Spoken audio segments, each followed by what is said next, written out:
Hola, ¿qué tal? Buenos días. A nombre de Mazars México les damos la bienvenida a esta plática de los principales cambios derivados de la reforma fiscal de 2020. Me presento, su servidor José Jiménez, Tax Director encargado aquí de la Ciudad de México, y también se encuentra conmigo Pascual Chávez, gerente del área de impuestos también aquí de la Ciudad de México. Hola, ¿qué tal? Buenos días.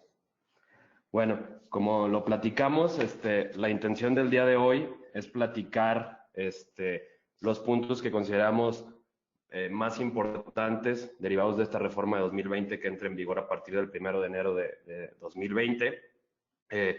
A manera de, pues ahora sí que de suerte, no sé tú qué opinas, Pascual, el día de ayer, ya con el material terminado, se publica en el Diario Oficial de la Federación, pues ahora sí la reforma como la reforma definitiva. Por ahí nos echamos un clavado para revisar punto por punto y pareciera unos pequeños cambios en las iniciativas que hemos venido viendo o platicando. Afortunadamente alcanzamos a actualizar el material del día de hoy ya con lo que está ya publicado en el diario. Todas las pláticas que hemos estado asistiendo, que ustedes me imagino han estado escuchando, bueno, era con lo que se propuso de reforma, que fue aprobada por la Cámara de Diputados y Senadores, y que el día de ayer fue publicado ya en el Diario Oficial de la Federación. A manera de ejemplo, estamos proponiendo aquí ya lo que es la agenda para el día de hoy. Hablaremos un poquito de los indicadores económicos, la ley de ingresos como tal, después iremos a la ley del impuesto sobre la renta, ley del IVA y ley del IEPS. Hicimos una sección dentro de la agenda específica de economía digital, donde estamos mezclando ICR y IVA porque es un punto bastante nuevo, importante, y creemos que vale la pena tocarlo como un punto a la agenda en conjunto. Después hablaremos de lo que es el Código Fiscal de la Federación y terminaremos con una sección de preguntas y respuestas.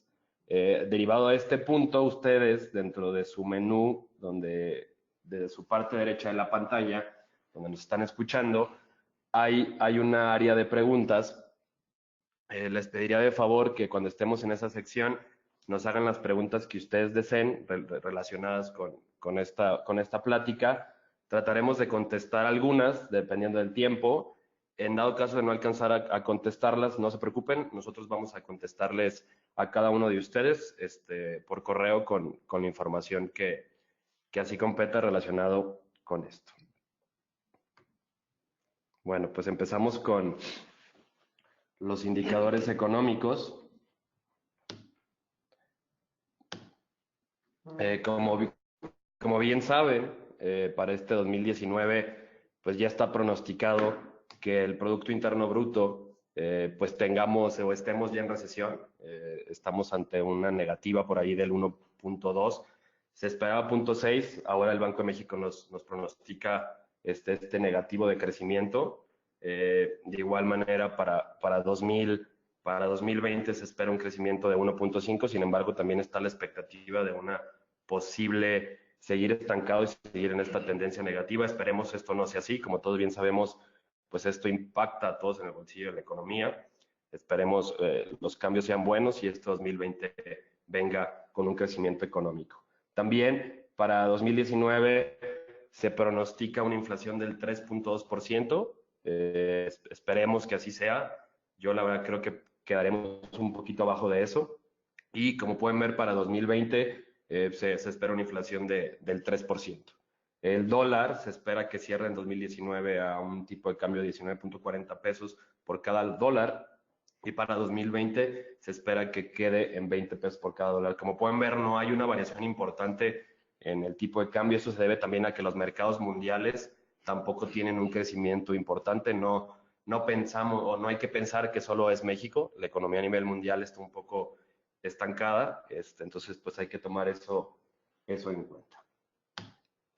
Los proyectos prioritarios del gobierno en este 2020, como ustedes ya saben, está lo de apoyar a los jóvenes con estas becas que se están dando para los jóvenes que no trabajan o no estudian. Se sigue apoyando a los adultos mayores. Está un programa para el rescate del campo, donde se les va a pagar a gente que trabaja en el campo, donde van a cobrar un dinero por ciertas hectáreas que tienen ahí. Está el Tren Maya, que como bien saben, se está fomentando la construcción de este tren en el sur de México. Y bueno, el tema que tenemos del aeropuerto, ¿no? En Santa Lucía se está fomentando la construcción de este aeropuerto para futuras inversiones. Esperemos se pueda detonar más inversión, porque creemos que esto es lo que está detonando el estancamiento en la economía. Pasamos al tema de ley de ingresos. Ley de ingresos para tocarlo ahí. Lo principal que se considera en la ley de ingresos es pues la recaudación. La expectativa del gobierno para este 2020 es incrementar la recaudación en un 5%. La ley de impuestos sobre la renta se espera recaudar alrededor de 1.852 miles de millones. También se pretende aumentar la recaudación el IVA en un 1%, que serían 1.007 millones de pesos. Se pretende, como pueden ver, aumentar la recaudación en efectos de IEPS. ¿Y por qué? Bueno, por ahí no sé si escucharon, va a haber también un incremento en el IEPS en bebidas alcohólicas, además del IEPS en las bebidas azucaradas, o este famoso impuesto de los gorditos que nació por ahí de 2014, que lo que buscaba era pues no fomentar el consumo de bebidas con contenido calórico alto, aumentando el impuesto como tal. Entonces se sigue esta tendencia, vuelve a aumentar esta tasa, lo vamos a mencionar un poquito más adelante, es una cuota por cada litro, y es por eso que este es uno de los impuestos que se espera recaudar más. Como lo ha dicho el gobierno, no se pretende aumentar impuestos, simplemente se pretende aumentar la recaudación. En el único caso en el que sí hay un aumento considerable es en el caso de IEPS, pero bueno, buscando también pues esta disminución de enfermedades que tienen que ver con obesidad. Como bien saben, en México tenemos un gran problema en esto, y bueno, se supone que el incremento de esto va a desalentar el consumo y debería haber también ahorros en el sector salud. El último punto es el tema de comercio exterior. Bueno, en este punto la recaudación también es muy pequeña y hay un incremento mínimo. Dentro de la ley de ingresos, bueno, ¿qué cambió o qué hay nuevo en la ley de ingresos? Los recargos se mantienen los recargos de 1.47 mensual. Aumenta la tasa de retención de intereses bancarios del 1.04 al 1.45 anual. Esto es lo que regularmente vemos nosotros en nuestro estado de cuenta. Esa retención que te hace el banco va a aumentar. Entonces, para las entidades del sistema financiero, como las personas físicas o personas morales que tenemos alguna retención en nuestras cuentas bancarias, bueno, esto deberá de aplicarse. Hay un nuevo estímulo como parte del proyecto del gobierno para aumentar el tema de cultura. Se está dando una deducción adicional del 8% del costo en la enajenación de libros, periódicos y revistas. ¿Qué quiere decir esto? Que si yo me dedicara a la venta de revistas y en un ejercicio yo tuviera ingresos de 100,000 pesos y tengo un costo de 50,000 pesos, yo tendría una utilidad fiscal de 50,000 pesos.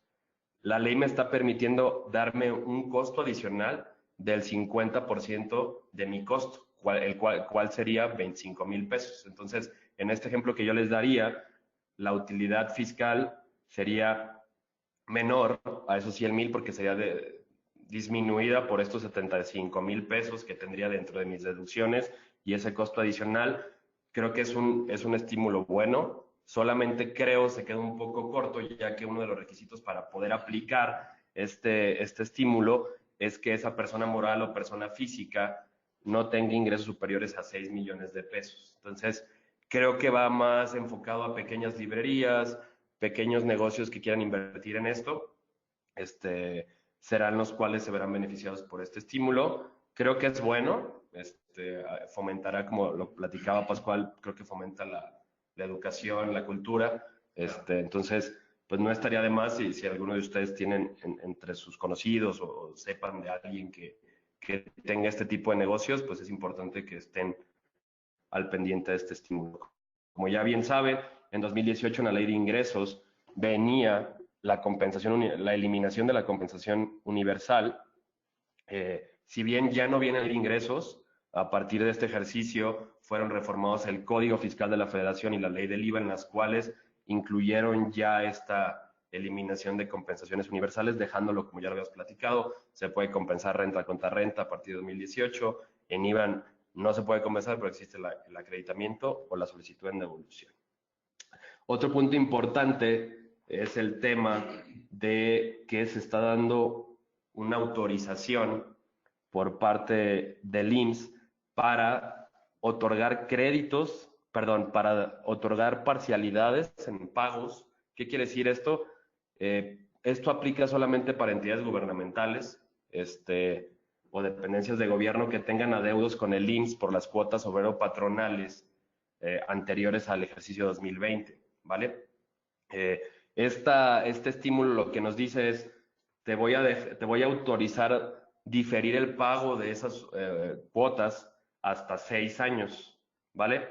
En ese sentido, pues bueno, creemos o creo yo que si de por sí estamos hablando del tema de corrupción y el gobierno tiene esta bandera de no hay que pues no fomentar nada, no va a haber más condonaciones de impuestos y pues este estímulo lo que nos está diciendo es que a las entidades gubernamentales o todos los entes dependencias gubernamentales se les va a dar esta facilidad de pagar estas contribuciones del IMSS hasta 6 años de crédito, ¿no? Entonces, ¿esto por qué se debe? Porque el gobierno federal se ha dado cuenta que hay muchos gobiernos federales o inclusive municipales que no están enterando sus contribuciones. Ellos no son contribuyentes en la mayoría de los casos del impuesto sobre la renta, pero todos los trabajadores que tienen deben de pagar el ISR por sueldos y salarios, así como sus contribuciones del IMSS. Y esto no está pasando, está este beneficio para ponerse al corriente, pero pues con un plazo de 6 años de crédito, ¿no? Ya ni en el Palacio de Hierro nos dan esos beneficios, ¿no? Pero bueno, para que lo tomen en cuenta. Otros estímulos que ya estaban es el estímulo biodiesel, que son aquellos que se utilizan para el consumo en maquinaria, te permite deducir o aplicar un crédito contra el ISR por el IEPS pagado. Estos ya estaban, solamente en el caso del estímulo biodiesel, te lo limita solamente a contribuyentes que tuvieron ingresos menores a 60 millones de pesos. El estímulo diésel para el transporte, para entidades silvícolas o agropecuarias se mantiene, consiste en lo mismo, aplicar ese IEPS pagado en el consumo para esas industrias o ese tipo de actividades contra el ICR.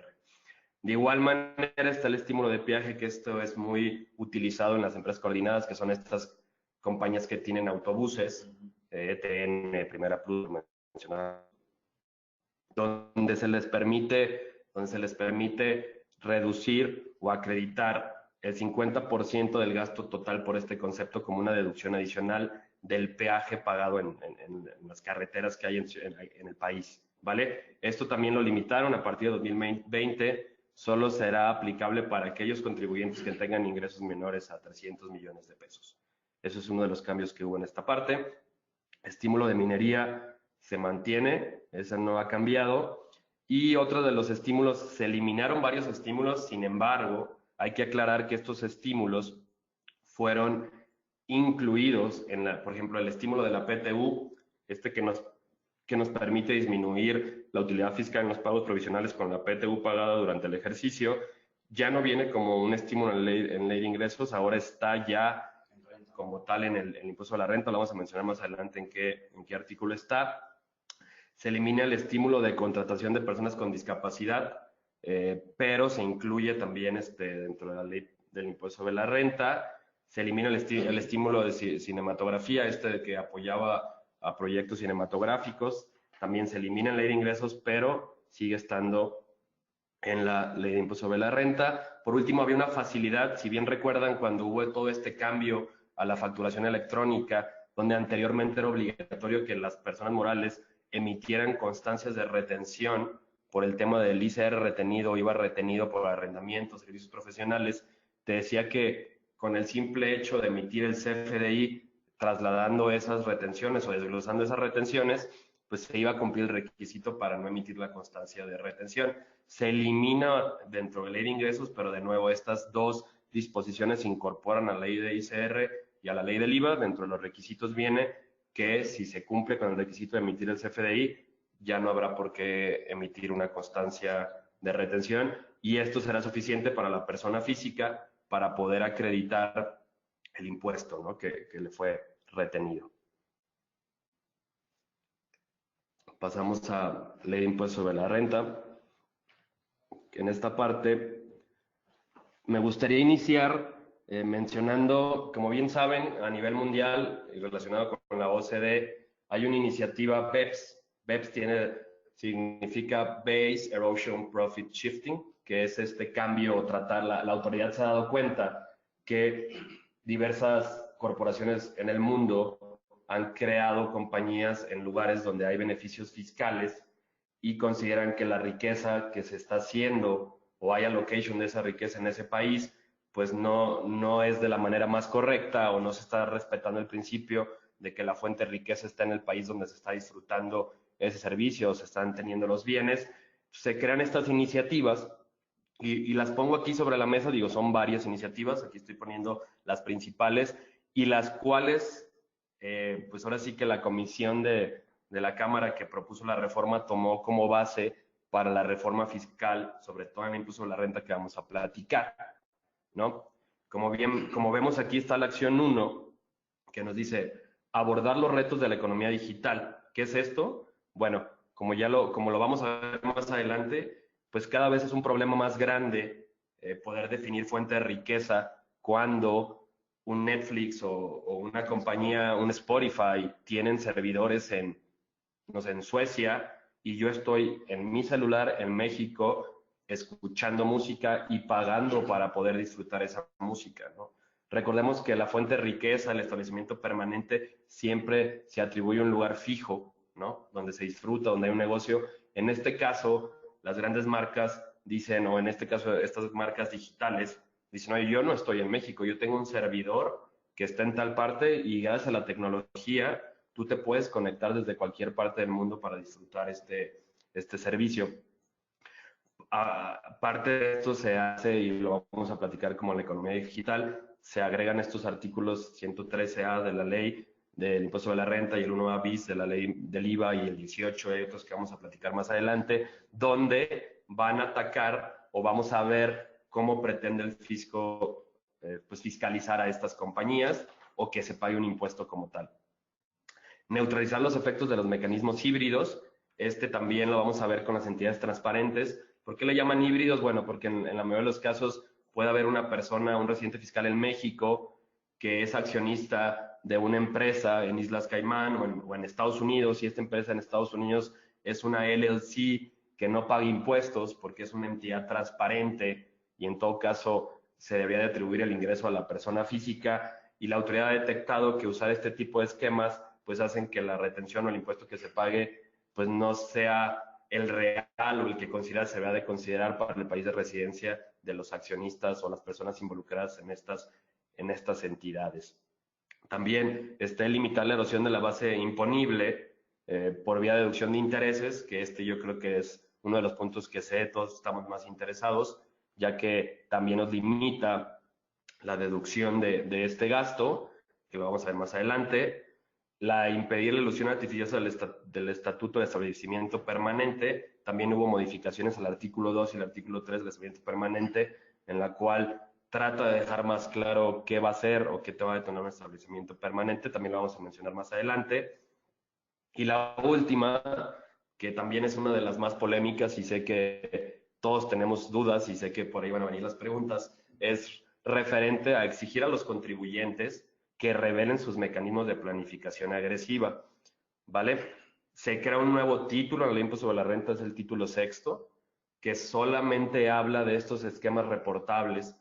Al día de hoy tenemos llamadas de los clientes todos los días porque sabemos que estamos un poco pues ahora sí que nerviosos, pero yo digo, no estén nerviosos, creo que mientras estemos haciendo lo correcto y tengamos el sustento, el reportarlo, creo yo, no es algo que nos tendría que poner en pánico. Sí hay que analizarlo porque también la ley, lo vamos a ver más adelante, creo que no es muy clara. Y antes de continuar y empezar, quiero dejar muy claro que muchas de las cosas que platiquemos está pendiente el día de hoy que se publique la miscelánea fiscal para 2020. Y en esa miscelánea fiscal van a venir muchísimas reglas que nos van a dar el camino o los criterios o inclusive los montos, porque no dudo que si tenemos alguna transacción que no rebase cierto monto, no va a ser reportable. Entonces, tenemos que estar muy atentos. Mi equipo de fiscal, pues estamos esperando que salga esto. Seguramente publicaremos inmediatamente un boletín con estos puntos que serán de suma importancia. Y de igual manera, creo que valdría la pena hacer otro webinar atacando estos temas. Con gusto les llegará la invitación. Pero bueno, quería darles este antecedente de la exposición de motivos del por qué se hicieron estas reformas. No es algo nuevo e inclusive les diría, no somos el único país que lo tiene. En este caso de las entidades reportables, platicaba con mis colegas de Mazars UK, para ellos en Londres ya existe este esquema reportable, viene desde 2018, era reportable en junio de 2019, sin embargo creo que hubo una extensión para prórroga, porque de igual manera todo el mundo está con las dudas, ¿no? Pero les comento, no es algo que nada más se inventó en México, es algo que viene como iniciativa de la OCDE y en otros países del mundo también se está implementando. Sí, es algo que ya está pasando, ¿no? Vale. Ok. Bueno, pues como bien lo comentaba Pepe aquí al inicio, creo que uno de los principales cambios que se dieron en la ley del impuesto sobre la renta tiene que ver con el establecimiento permanente. Como ustedes recordarán, se definía como establecimiento permanente aquel lugar fijo de negocios donde se realizaban actividades total o parcialmente, llámese actividades empresariales o la prestación de algún servicio, ¿no? Hoy en día, con la nueva reforma de la ley del impuesto sobre la renta, lo que hacen es extender un poquito más este concepto. Y hay un punto clave aquí que es básicamente el tema de la gente independiente, ¿no? Lo que hoy en día te dice es que cuando una persona física o una persona moral actúe en territorio nacional y concluye habitualmente contratos o desempeña el rol principal de la conclusión de estos mismos, se entenderá que también tienes ya un tema de establecimiento permanente, ¿no? Es importante mencionar que se una persona no ser un agente independiente cuando actúe exclusivamente o casi exclusivamente por cuenta de un residente en el extranjero. Que esto básicamente se da mucho en esquemas de grandes corporaciones donde tienes a la parte relacionada en el extranjero, vienes, actúas aquí, llámese por medio de un agente que te está representando y hoy en día lo que te dice, ¿sabes qué? Pues si está actuando exclusivamente para ti, pues ya tienes un tema de P, ¿no, Pepe? Así es. Y de este punto, digo, el tema del establecimiento permanente ha existido toda la vida. Inclusive aquí valdría mucho la pena ver el tratado, como ya tocando un punto fino desde una perspectiva de los tratados para evitar la doble tributación. Esta definición o esta modificación que hay no viene en el tratado. Y recordemos que el tratado para evitar la doble tributación jerárquicamente está por arriba del impuesto sobre la renta. Entonces, independientemente de que tengamos esta nueva regulación, tendríamos que de todas maneras voltear a ver el tratado. Lo que me llama aquí la atención y sobre todo para explicarles un poquito, siempre establecimiento permanente es cuando hay un lugar fijo de negocios. Es decir, si hay un residente en el extranjero que tiene una oficina en México y en esa oficina se cierran contratos, se cierran ventas, se toman decisiones, es evidente que hay un establecimiento permanente y esa empresa extranjera debería de reconocer un ingreso en México por la riqueza que se genera ahí. Ahora, ¿qué es lo que pasa regularmente?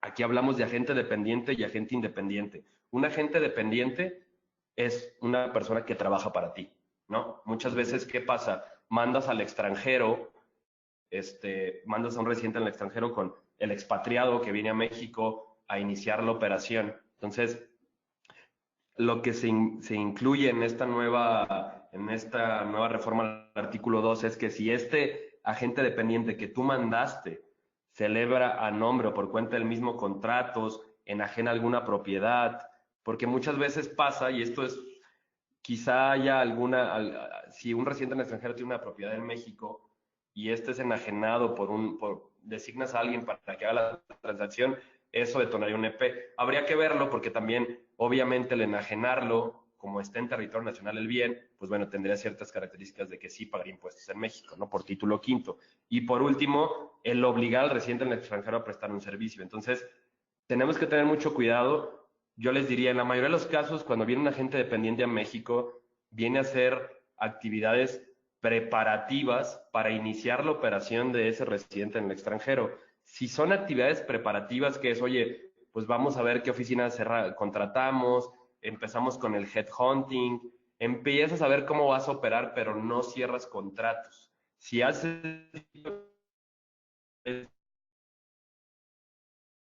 ese tipo de... Ahora, el agente independiente puede ser una empresa que es ser parte relacionada a este residente en el extranjero. ¿Cuántas veces no pasa de que como somos parte relacionada, es muy fácil darle indicaciones a tu parte relacionada en México de que ayúdame a cerrar esta venta y esa venta no tiene nada que ver contigo, yo la voy a facturar desde el extranjero?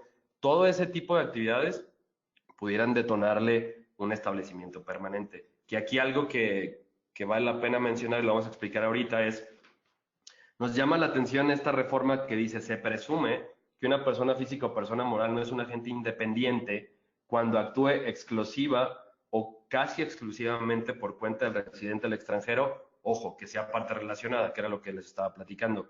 Ahora, ¿cómo vamos a definir eso? ¿No? Es la parte que yo diría, oye, pues, ¿cómo te demuestro que actúa exclusiva o casi exclusivamente por tu cuenta, ¿no? Creo que deberá de haber alguna regla miscelánea que me aclare esto, porque si el ejemplo que te daba Pascual, ¿no?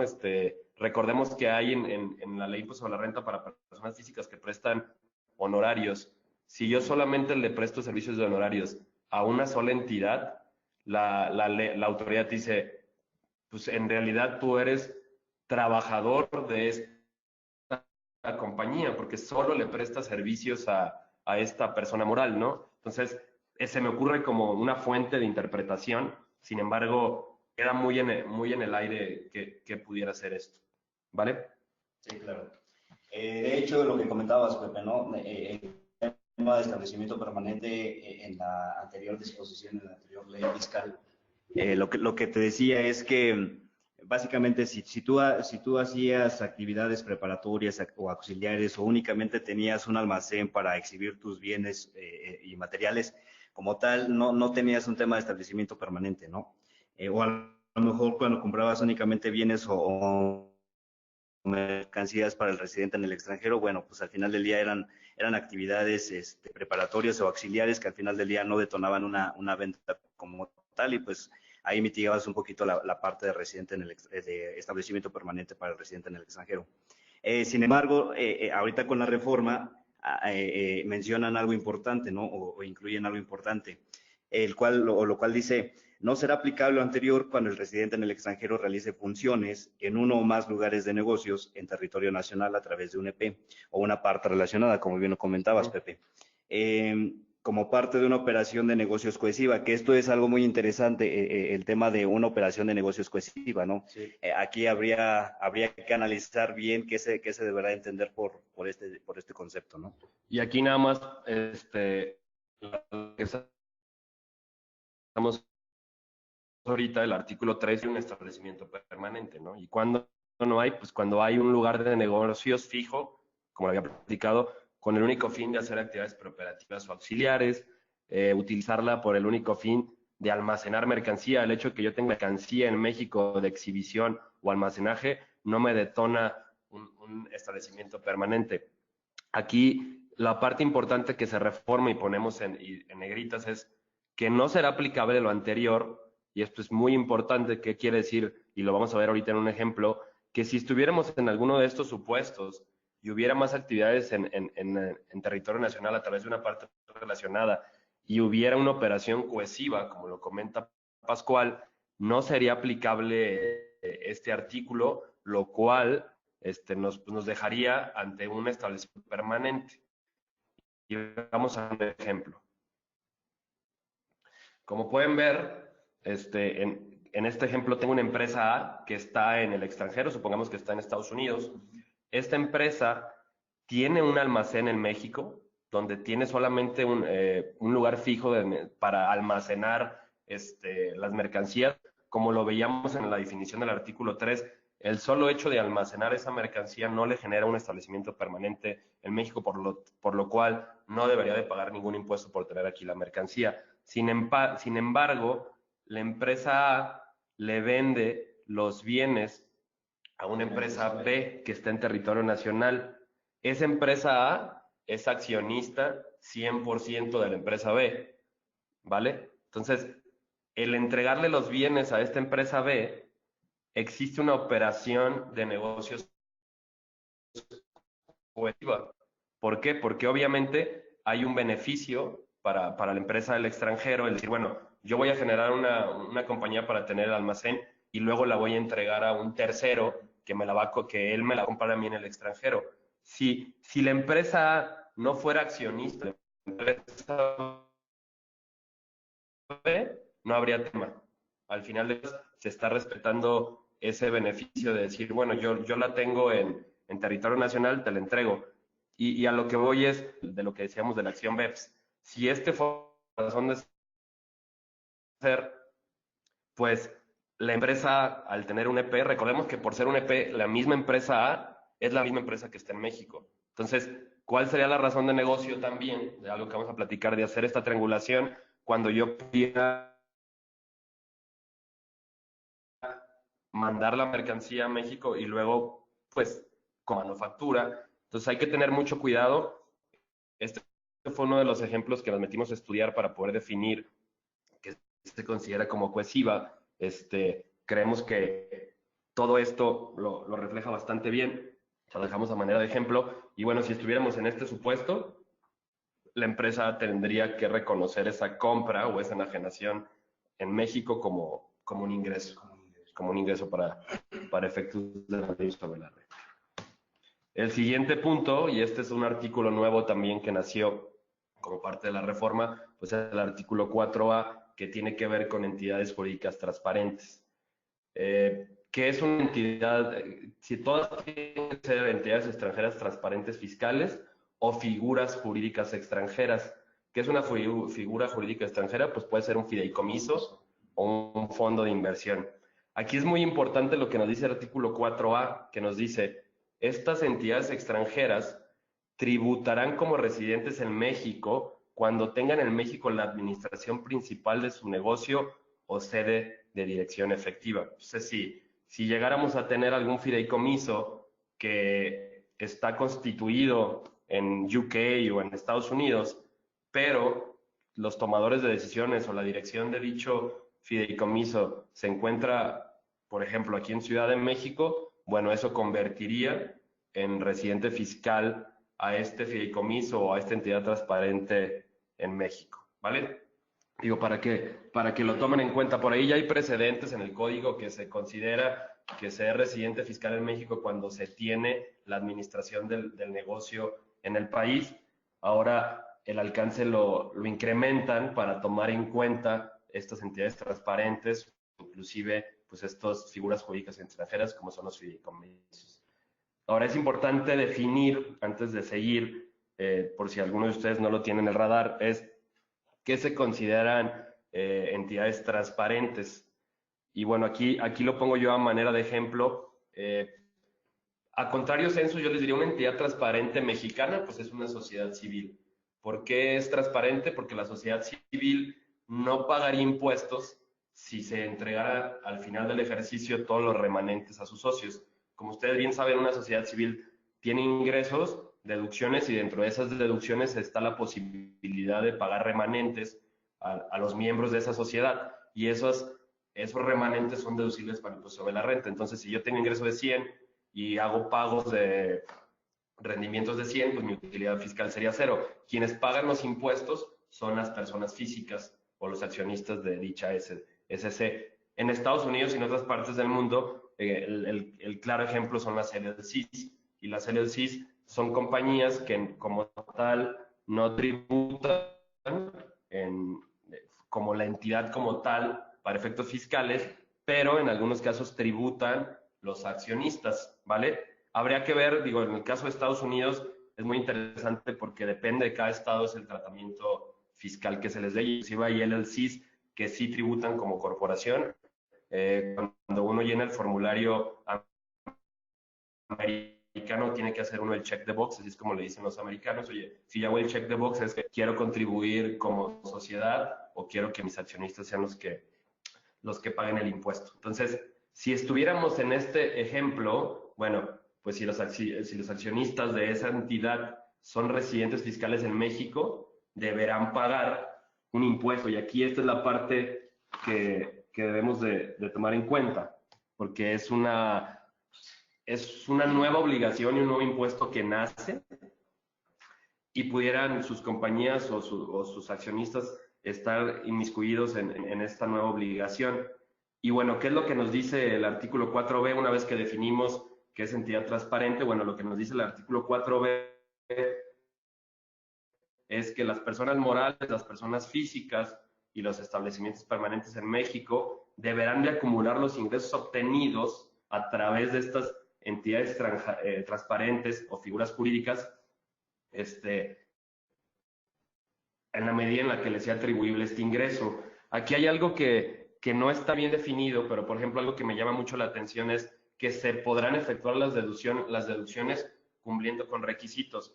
Habrá que ver cuál sería el esquema, porque digo, si fuera un esquema de ENOS, pues no hay tema, ¿no? Tú ya estás acumulando pues la utilidad que te generó esa sociedad. Pero aquí lo interesante es que si una LLC en Estados Unidos de 1 millón de accionistas, si estamos ante una entidad transparente y se cumplen los requisitos, ese accionista va a tener que acumular de 2020, sin importar que no se hayan decretado los dividendos. Entonces, esto es algo que por ahí pues, nos pudiera afectar considerablemente, porque pues, en la mayoría de los casos no lo traemos en el radar. Entonces habrá que ver si alguna empresa mexicana o en otro caso una persona física no tiene esta inversión en el extranjero y que pudiera pagar este impuesto. Es importante también señalar, nos dice que si llegáramos a pagar este impuesto, obviamente vamos a tener una cuenta, yo le doy el caso como si fuera una CUFIN, ¿no? En el sentido de decir, si no me has pagado el dividendo, pero yo ya lo tuve que acumular a devengo, no importa, cuando me pagues el dividendo, ya no voy a pagar impuesto por ese dividendo, es simplemente un adelanto de lo que se deberá de pagar para esto. Ahora bien, viene otra nota que dice que si el ingreso de la entidad extranjera transparente o la figura jurídica está siendo grabado por otro título de la ley impuesto sobre la renta, te permitirá acreditar respecto a la mecánica del artículo 5, el acreditamiento por residentes del extranjero es impuesto contra este ingreso. El claro ejemplo sería un refipre. Como bien saben, los refipres son regímenes fiscales preferentes y en algunos casos también se les detona una retención cuando son entidades transparentes. Entonces, si por el artículo de refipres nos obliga a ver una retención, y después también caemos en este nuevo artículo 4B, bueno, no vamos a pagar doble impuesto, se nos permitirá acreditar el impuesto pagado bajo refipre en esta nueva mecánica del artículo 4B.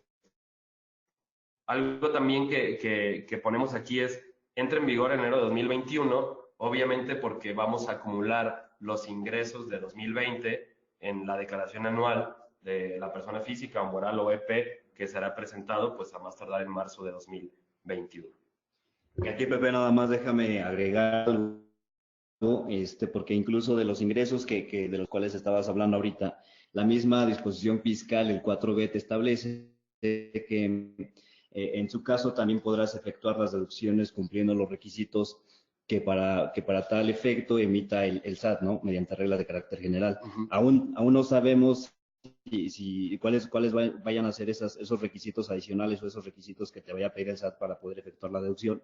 Sin embargo, es algo que la disposición, ¿no?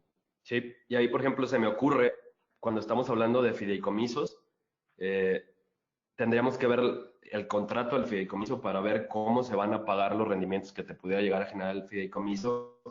Y muchas veces, y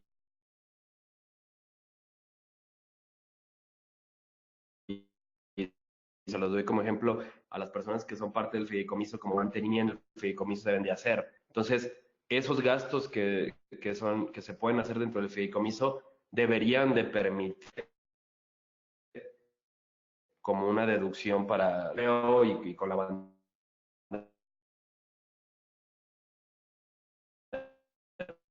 que trae el SAT de que para todo quieres. Habrá que ver qué facilidad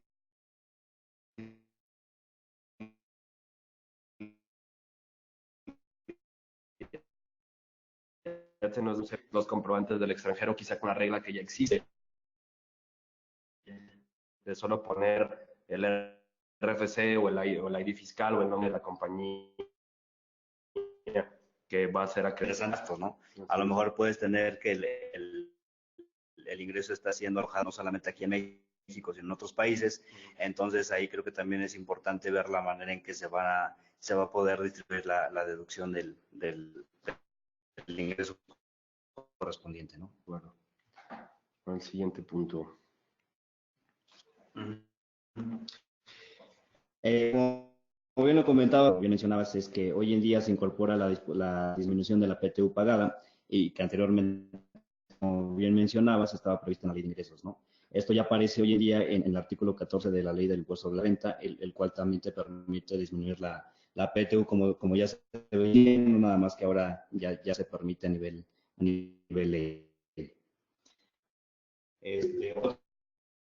otro tema también muy interesante que tienen esta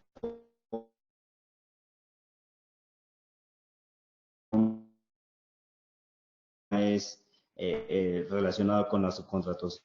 Se sabe del contratista, por ejemplo, las declaraciones, los pagos y todos aquellos requisitos donde anteriormente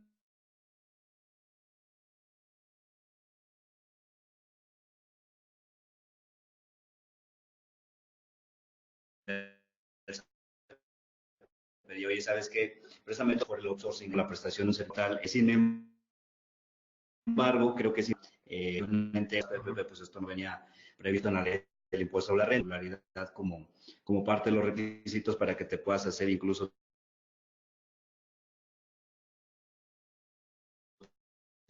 también de los pagos que hagas por estos conceptos, ¿no? Sí, y aparte también recordemos, digo, en la de reforma venía una en el tema del IVA y aquí un cambio súper importante que lo vamos a platicar, pero en la redacción a la palabra subcontratación. Y como ustedes bien saben, ahorita, este, la, no me recuerdo el nombre del diputado que trae esta iniciativa de satanizar las outsourcing, ¿no? De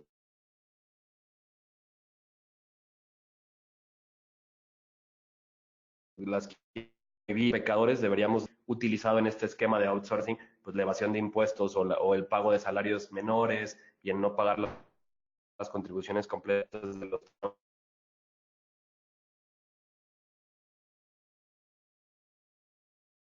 trabajadores. Existe en todo el mundo el tema de muchos servicios y te quites un poquitín que uno lo haga con el afán de impuestos, ¿no? Entonces, lo vamos a ver en la retención del IVA, que esa redacción, como queda, deja muchas dudas, inclusive nos deja ante la posibilidad de que si emitimos o hacemos la retención, pues pudiéramos decir que estamos de subcontratación y esto abre otro issue porque quizá no estás en subcontratación. Digo, lo vamos a platicar ahorita más adelante, pero quería dar este precedente porque este párrafo que venía antes en la ley de impuesto sobre la renta en el artículo 27 ya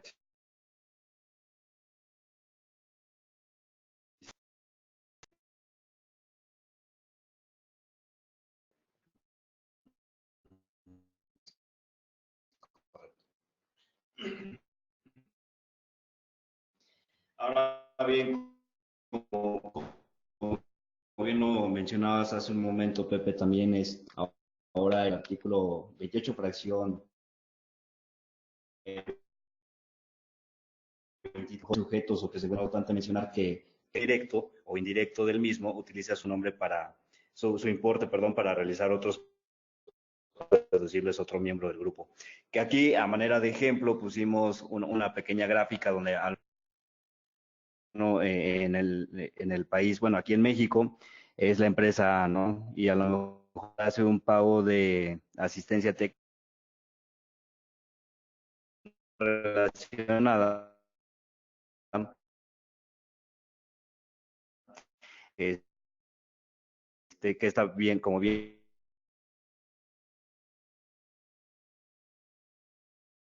a lo mejor no forma parte del grupo, y esta a su vez efectúa a la empresa C, que sería también parte del grupo, sin embargo, Aquí este punto es muy importante porque, y aquí el ejemplo que damos es, esa empresa A forma parte de Grupo X. Supongamos que Grupo X es una corporación a nivel mundial que tiene subsidiarias en todo el mundo. Muchas veces a la empresa mexicana, pues o no estamos involucrados, o no estamos o no sabemos el por qué nos obligan o no quiero decir nos obligan, muchas veces es, oye, yo tengo mi preferred provider porque yo soy grupo, en este ejemplo que les digo, oye, Grupo X, si hay un servicio que me va a prestar esta empresa que está en Estados Unidos, me factura, yo le pago, pero resulta también que si esta empresa le paga a una empresa mía que es parte relacionada, y resulta que ese pago que le está haciendo, pues no es atribuible o no es un ingreso en el país de residencia de esta empresa, pues nos pone ante un supuesto de no deducibilidad. Y véanlo desde una perspectiva muy fácil, no hay simetría fiscal. Y aquí lo que está haciendo la autoridad es, pareciera que hay una total simetría entre la empresa A y la empresa B. Yo pago, deduzco, tú recibes el pago, cobras y acumulas. Pero resulta que la empresa B paga a la empresa C que está en Hong Kong, tiene una deducción, su efecto es cero, ingreso, deducción, efecto cero, y la empresa C tiene un ingreso que no es un ingreso acumulable. Se rompe la cadena de simetría fiscal. Entonces, si estuviéramos en estos supuestos, estaríamos ante un no deducible por este tipo de esquemas. Entonces, es muy importante, me queda claro que a veces se sale un poquito ya del alcance de lo que pudiéramos tener, sin embargo, como parte de los procedimientos que tendremos aquí en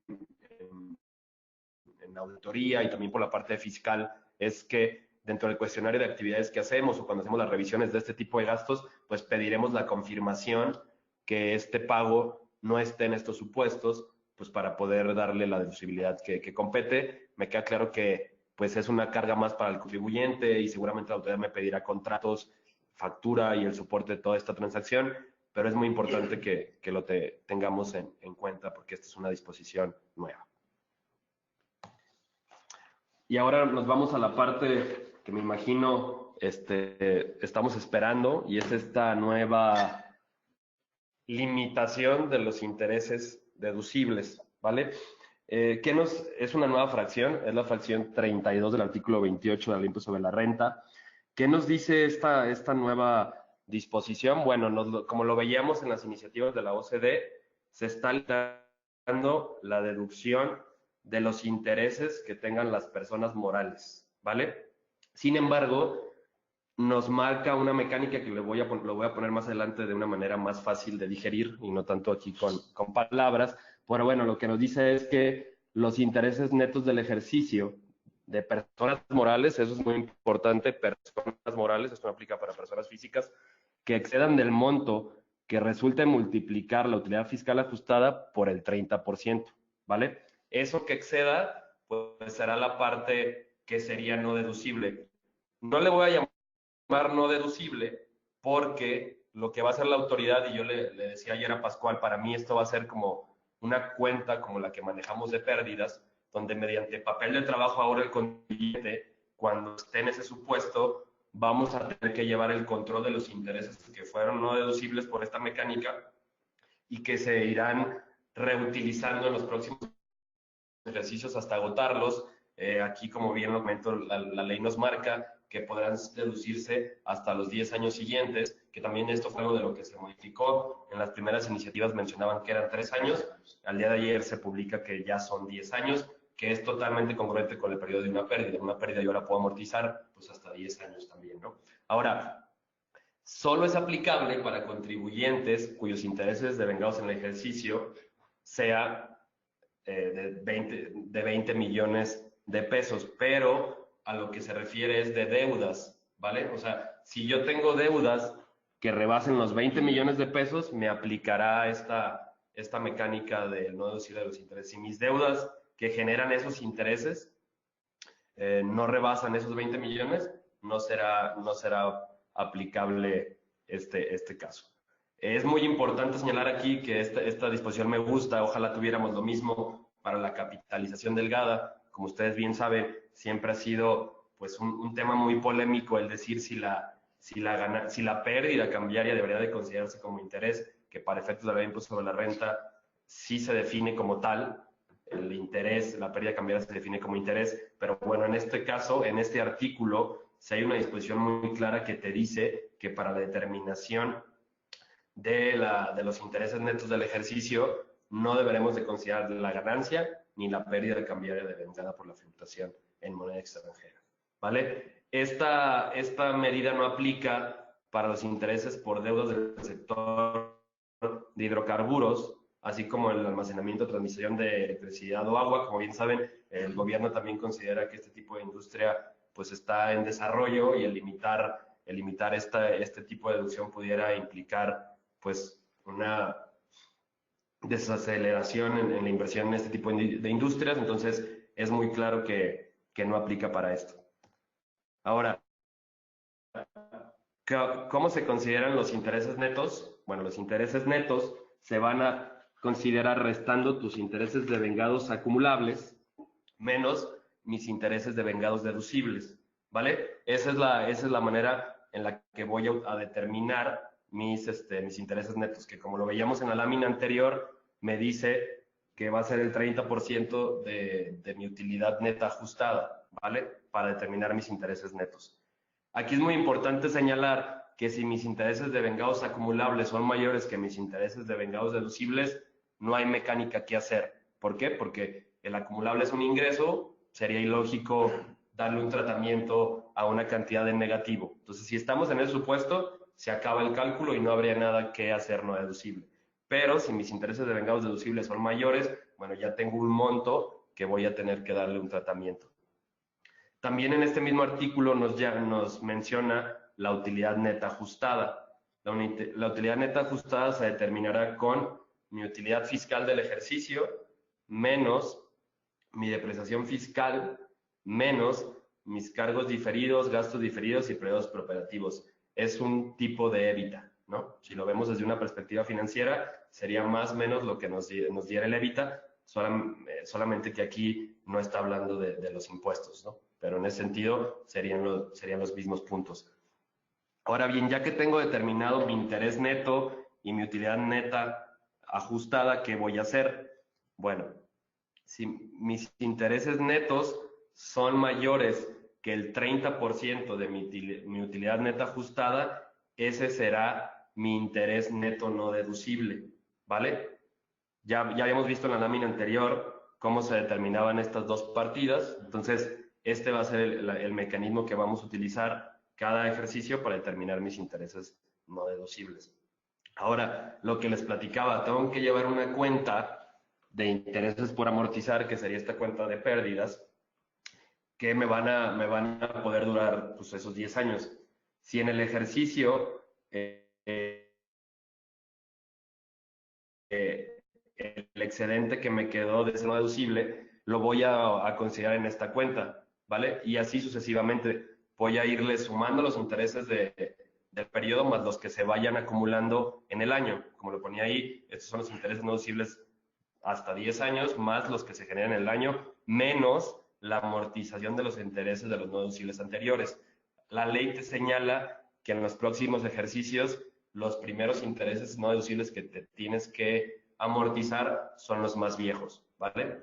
Como esa mecánica de tipo costo, ¿no? Primeras entradas, primeras salidas, últimas entradas, o el tema de webs, ¿no? Entonces, esa tendría que ser la mecánica, y de igual manera es igual que las pérdidas, te las tienes que acabar. Aquí no viene, que sería interesante ver, no viene la cláusula de no utilizar ese interés. Si hubiera algún error, pierdes el derecho a aplicarlo, no viene, en toda la redacción no se señala. Pudiera darse el caso, ¿no? Que si hay algún error y no utiliza los más viejos, que lo pudiera perder, sin embargo, no dice. Aquí es importante también señalar que los intereses que ya sean no deducibles por capitalización delgada no deben de ser incluidos en este cálculo de intereses netos, ¿vale? Entonces, es muy importante. ¿Por qué? Porque si los volvieras a incluir, estaríamos ante un escenario de doble no deducible, ¿vale? Un doble efecto. Entonces, la ley también es muy clara en ese sentido. Entonces, primero respetemos el cálculo de la capitalización delgada. Si nos da un interés ahí no deducible, después volteo a ver esta nueva fracción 32, hago el cálculo sin considerar este interés. Si ya no lo rebaso, pues no hay no deducibilidad. Si lo rebaso, pues lo considero y tendrá dos no deducibles, pero de intereses distintos, ¿vale? Aquí es muy importante señalar que son todos los intereses, sistema financiero, préstamos con partes relacionadas. Entonces, es muy importante que lo tengamos en cuenta. Recordemos que el interés no deducible por la CAP delgada solo busca limitar la deducción de los intereses que se generen como tal con parte relacionada, pero en este caso serían todos los intereses, inclusive de entidades no relacionadas o instituciones financieras. Que aquí, Pepe, nada más déjame comentar algo que tampoco creo que viene definido en esta parte de la ley del impuesto sobre la renta. Como recordarás también, para efectos de la determinación de lo fin del ejercicio, pues ahí tenemos un tema con los no deducibles, ¿no? En este caso no sabemos si estos no deducibles como tal serán parte o no serán parte como tal de este cálculo, ¿no? Entonces sería algo que habría que considerar. En principio yo entendería que no. Yo diría, habría que ver. Bueno, habría que ver. Digo, yo diría que sí, ya lo bueno es que hay polémica. Yo diría que sí, porque está dentro de los no deducibles del 28. Ok, sí. Y para determinar tu CUFIN es utilidad fiscal menos no deducibles, o sea, no está dentro del 27. Okay. Entonces, para mí sí sería obviamente un impacto directo en tu CUFIN del ejercicio. A mí me causa curiosidad porque obviamente estarías castigando tanto el tema de los intereses y por otro lado también estarías castigando en esta misma medida el impacto en la CUFIN, ¿no? Que sería un atributo fiscal para las compañías. Entonces, ahí no sé si habría como un doble abuso, vamos a llamarlo así, por parte de la autoridad, pero bueno, es algo que tendríamos que estar analizando. Sí, aparte se vuelve más interesante porque si bien, como pueden ver, pareciera que es un no deducible temporal por este diferimiento que hay de la amortización, donde dice, oye, la parte que exceda te voy a dejar que lo amortices. Entonces habrá que ver el tratamiento, porque voy a llevar una cuenta que se va a ir aplicando. O sea, sí me vas a permitir deducirlo en los próximos ejercicios, pero también habría que ver. Creo que seguramente vendrán reglas al respecto y sobre todo para la CUFIN. Claro. ¿Vale? Buen punto. Muy bien, y como parte de los cambios también que vienen en materia del impuesto sobre la renta, como recordarán, se elimina la figura de los fideicomisos de infraestructura y bienes raíces privadas, las llamadas fibras. Anteriormente, pues estas estaban vigentes, esto no cambió, es algo que se quedó en firme. Y se establece también que a la entrada en vigor aplicado el esquema contarán con 2 años para pagar el ISR causado por las ganancias que en su caso se hubiesen obtenido por la enajenación de los bienes, ¿no? Sí, aquí nada más para agregar, la verdad para mí sí se me hace, pareciera que no tiene mucha repercusión. Sin embargo, creo que el usar fibras es un vehículo totalmente transparente que para poderlo constituir, pues se deben de cumplir con todos los requisitos, tanto legales como fiscales. Y era un beneficio, sobre todo para empresas familiares donde alguien tenía un bien, yo tengo capital y tú estás dispuesto a operar. El utilizar este tipo de esquemas de fibras había un beneficio fiscal, obviamente, además de que se evitaba el pago del impuesto por la aportación del bien al fideicomiso, no se consideraba enajenación. Entonces, el eliminar este esquema para mí la verdad sí es muy desafortunado, porque había un beneficio para este tipo de esquemas familiares. Recordemos que sigue habiendo fibra C, que fibra C, bueno, es otra totalmente otro esquema para otro tipo de sectores, ¿no? Energéticos y toda esta parte. Entonces, pues ya nada más, y el problema es que esas fibras deben de estar todas con inversión en la Bolsa Mexicana de Valores. Entonces, pues eso complica un poquito más el proceso y se tiene mucha regulación para las fibras C. Sí, básicamente esa fibra sigue vigente, pues como bien lo mencionas, lo que estaba buscando el gobierno federal es crear esta parte de la inversión extranjera en materia de energía. Entonces creo que por esa parte también en el tema de los intereses que estábamos viendo, pues no los limitan y en este sentido también para efectos de la fibra E, pues sigue operando como se venía haciendo, ¿no? Por otro lado, también es importante mencionar que uno de los cambios principales es, si bien recordarás, antes solamente las actividades primarias tenían una reducción en su tasa, en su tasa impositiva. Sin embargo, ahora como parte de esta reforma se incluye también que si, por ejemplo, tú te dedicas a la industrialización o la comercialización de productos en materia que tenga que ver con actividades primarias, pues también te permite una reducción del 30% sobre el impuesto que se te haya determinado, ¿no? Es decir, ya no solamente se abarca únicamente a la parte de la producción, sino también en este caso están añadiendo otras actividades como son la industrialización y la comercialización de estos productos, ¿no? Sí, sobre todo para fomentar esta cadena de suministro, ¿no? En este tipo de actividades tenías el beneficio tú si eras el productor. Ahora, si también te dedicas a industrializar o a comercializar y cumples con los demás requisitos que te piden, bueno, podrás también aplicar este beneficio de ser considerada como una entidad agrícola.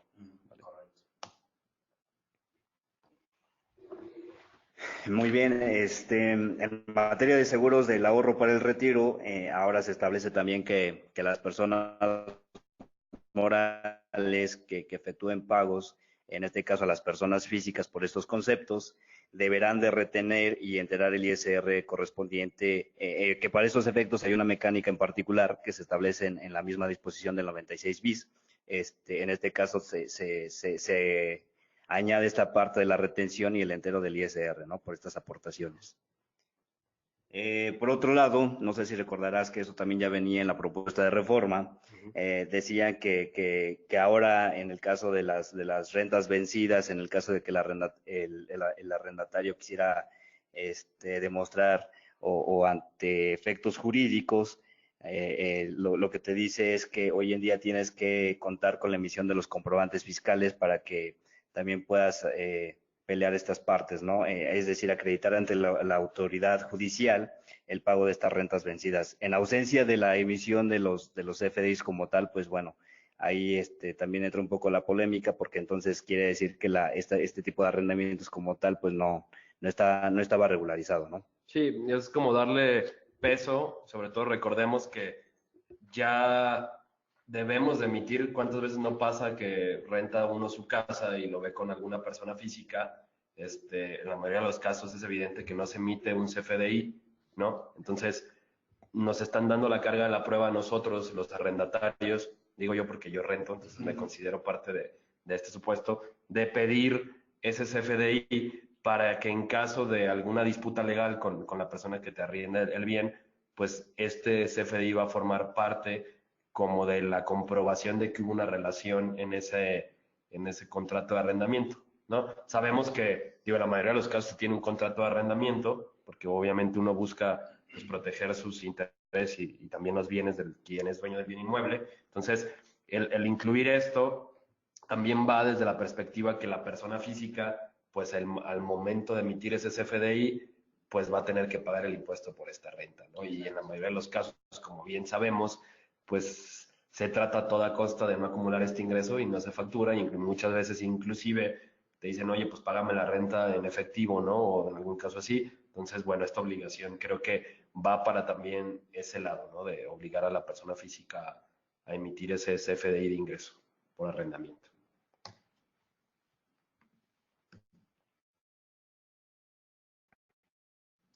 Aquí sigue el punto ya de la economía digital. Como bien comentaba anteriormente, pues está esta nueva obligación, ¿no? Aquí voy a hacer un poquito más, es totalmente diferente el approach que hay de esta reforma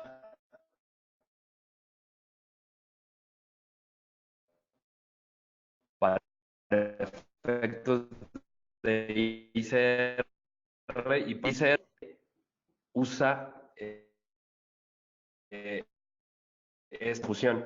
Para ICR lo único que se está reformando son los servicios a través de Internet donde hay una persona física que es un intermediario o está proveyendo un servicio que la plataforma digital es el medio por el cual se utiliza y siempre, para hacerlo más sencillo, pues Uber, Rappi, ¿no? O inclusive Amazon.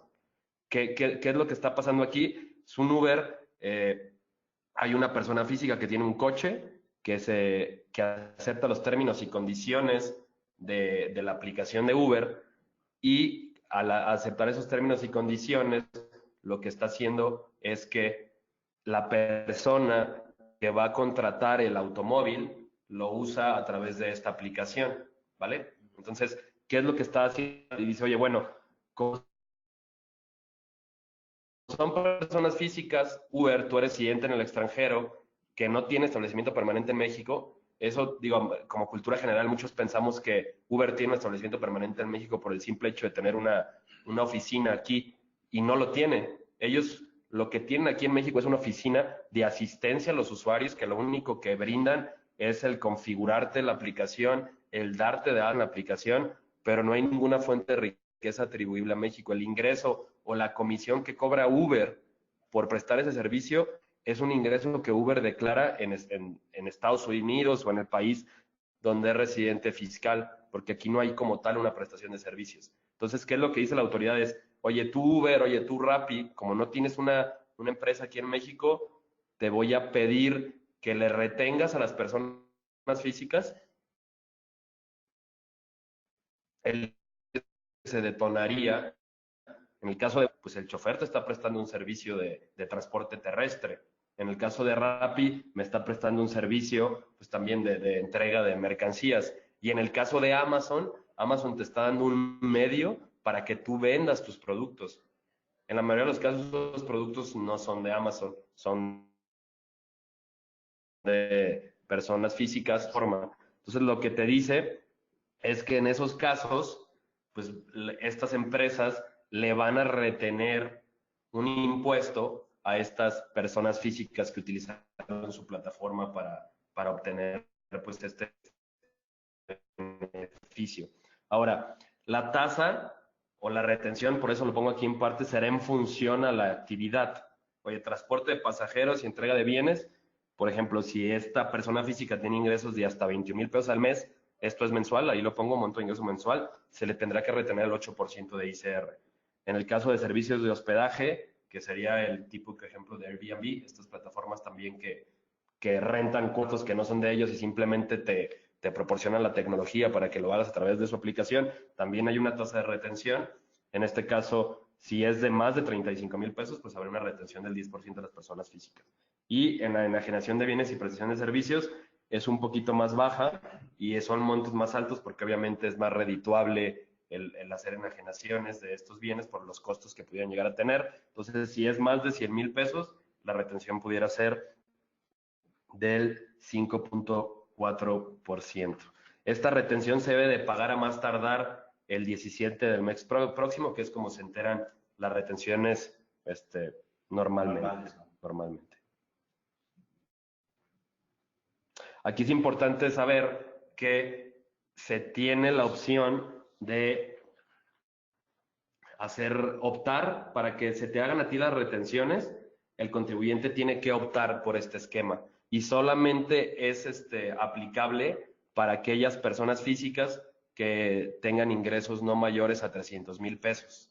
Si yo voy a tener ingresos mayores a 300,000 pesos, pues de entrada pues me voy a ir a trabajar a Uber, ¿no? Porque pues creo que sería buen ingreso, ¿no? Creo que pensando en esa perspectiva, creo que también están siendo muy pensando en el ingreso promedio. Recordemos que la autoridad ha estado muy en contacto con estas plataformas, entonces ellos estoy seguro que ya tienen más o menos cuál es el ingreso anual de cada persona física, además de que por más que quiera trabajar una persona física en este tipo de plataformas, no se puede dividir 10 veces. Entonces creo que va muy, muy acorde a lo que pudiera generar cada una. Si estamos en este supuesto, se podrá optar porque las personas residentes en el extranjero, en este caso Uber, me haga la retención. Sin embargo, también existe la posibilidad, y eso es muy importante que lo sepan, que pudieras decidir no optar por este régimen, ¿vale? ¿Y cuál es la diferencia? Bueno, si optas porque te retengan, el impuesto retenido se va a considerar como definitivo, ¿vale? Si yo no opto porque me retengas, voy a poder deducir cosas que están inmiscuidas en la operación. Y ahí vale mucho la pena analizarlo, ¿no? Oye, a lo mejor una persona de Uber dice, a mí por lo que gasto de gasolina, a lo mejor yo estoy rentando el coche, pues a lo mejor me conviene más yo hacer mi declaración por mi parte y recordemos que sí, es importante señalar que sí va a haber retención. O sea, en el hecho de que yo diga que yo voy a presentar mi declaración es, sí voy a tener retención, pero voy a poder disminuir deducciones, no sé si me voy a entender. Esa es la diferencia entre impuesto definitivo y en este caso sería un esquema de pago provisional con retención. Entonces, estos serían los dos esquemas que ellos tuvieran. Aquí señalo que si la persona física decide optar por este esquema de retención y que se considere pago definitivo, deberá de presentar un aviso ante el SAT informándole que quiere que se considere esto como impuesto definitivo y tendrá que hacerlo a partir de los 30 días siguientes a aquel en que recibe el primer ingreso en la plataforma. Entonces, seguramente el 30 de, bueno, no 30 de enero porque hay días festivos, las primeras 2 semanas de febrero, pues vamos a estar, las personas que así lo requieran, pues van a estar con este aviso, ¿no? Obviamente la persona moral que haga la retención deberá de emitir el CFDI con la retención para que esta persona lo pueda acreditar. Y si optamos por hacer pagos definitivos, la autoridad te dice que no podrás cambiar de esquema durante 5 años. Entonces sí vale mucho la pena que lo revisemos. ¿Va? Y la otra cosa también que ponen ahí, porque va a pasar, es si alguna de estas personas físicas no logra darle su RFC o comprobarle a estas plataformas que está dado de alta al SAT, el SAT le da la obligación a estas entidades extranjeras de retener el 20% directo de lo que se les pague por este tipo de prestación de servicios. ¿Vale? Y bueno, aquí lo que les decía es el tema del IVA, pues cambia totalmente, porque aquí sí, ese IVA va a ser pagado. Primero, bueno, aquí nos está hablando por residentes en México. El artículo 16 de la ley del IVA te dice, cuando un residente en México preste servicios digitales y el receptor de dichos servicios esté en México, va a tener que haber una retención del IVA del 16%. Yo les diría, creo que van a ser los menos casos porque la mayoría de las plataformas que prestan este tipo de servicios están en el extranjero. Sin embargo, pudiera darse que haya alguna plataforma que preste algunos servicios. ¿Y cuáles son los servicios digitales que define la ley del IVA? Son los siguientes, ¿no? Pues descargo o acceso a imágenes, películas, textos, información, video, audio, música, juegos, ¿no? Ya también el día de hoy yo puedo meterme a mi PlayStation y bajar el FIFA sin tener que ir a comprarlo físicamente, además que es más barato. Y bueno, aquí también lo que les comentaba, ¿no? Este fomento a la cultura que trae el gobierno esto no va a aplicar para libros, periódicos y revistas. Esto empata con la ley de ingresos, el estímulo que se les está dando. Bueno, también aquí dice, si yo compro un libro en Amazon o en mi iPad y lo descargo, esa compra no va a detonar un IVA porque no cae en el concepto de servicios digitales. Está también la intermediación entre terceros que de bienes o servicios. Este sería el caso de lo que platicábamos anteriormente, Uber, Rappi. Si se fijan, la descarga o acceso a imágenes en ninguna parte viene en ICR, solamente viene en IVA. Es muy importante. O sea, Netflix, que es el claro ejemplo en esta descarga de películas, no viene en renta, viene nada más en IVA. Clubes en línea y páginas de citas. Y bueno, la enseñanza a distancia o test de ejercicios, si pagamos por alguno de estos tipos, bueno, estaremos en la definición de servicios digitales. Ok. Y bueno, como bien mencionas, Pepe, este es lo que está tratando de recaudar para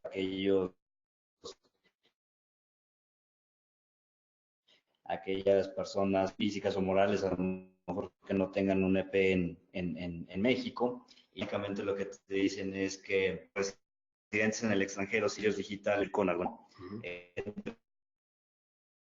Entre ellos se encuentran los más digitales, el IVA del 16%, que es el que estabas platicando. Sí, que en ese punto, o sea, si bien les dan la carga de pago al residente en el extranjero, pues quien lo va a acabar pagando nosotros, ¿vale? Porque lo que te está diciendo aquí, y esto ténganlo muy presente, es ofertar y cobrar conjuntamente con sus ingresos el impuesto al valor agregado. Entonces, si yo estaba acostumbrado a pagar Netflix de 99 pesitos al mes, pues bueno, ahora lo voy a tener que pagar agregándole el IVA. También está la posibilidad, y ojalá sí lo haga Netflix, de decir, bueno, yo lo que voy a hacer es, voy a cobrar 99 pesos ya con IVA, como un tipo estrategia de mercado de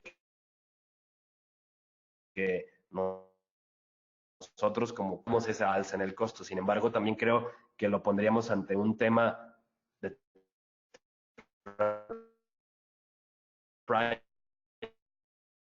pricing o otro tema, porque es la misma cuota que en México tendría un costo menor. Obviamente él lo haría con el fin de absorber ese impuesto. Sin embargo, digo, no sabemos qué vaya a pasar. A mí al día de hoy no me ha llegado ninguna notificación donde me diga una alza en el precio. No va a haber alza en el precio, va a haber alza en los impuestos, ¿no? Yo, con Amazon Prime, todos los se debe escribir al RFC, al residente en el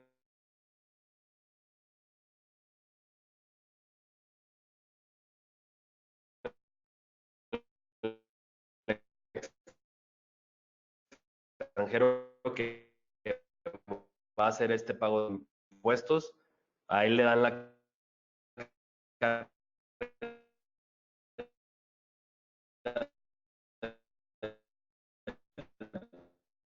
pago, pero él simplemente, y al mes y se a los receptores, pues deducirme de eso, es mi nombre, le designa un representante en México, como son residentes en extranjero, para que tengan y puestos. Ahora,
ya en temas de IVA, pues, ¿cuáles quieres platicar esto de la subcontratación?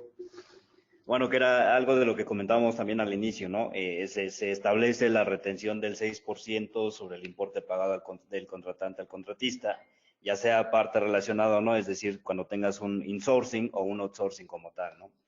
Y lo que comentábamos al inicio también, hoy en día se establece que ya no solamente será aplicable a los temas de subcontratación laboral, ¿no? Por ahí se reforma un poco la parte del 1A, y lo cual dice que las personas físicas o las personas morales con actividades empresariales que reciban servicios a través de los cuales pongan a disposición del contratante personal que desempeñe sus funciones en las instalaciones o fuera de estas, estén o no bajo la dirección y supervisión del contratante, ¿no? Aquí ya no hace hincapié nada más en los temas de subcontratación laboral, sino como que lo deja un poco más abierto, ¿no? Que era lo que comentábamos al inicio. Sí, este es un punto súper importante porque queda tan abierta esta definición que inclusive pues pudiera ser lo que platicábamos. Oye, estoy contratando el servicio del aseo, hay personas que están trabajando aquí y no están si no están ellas bajo mi mandato o mi dirección,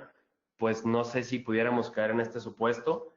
Sí es bastante, sí es bastante,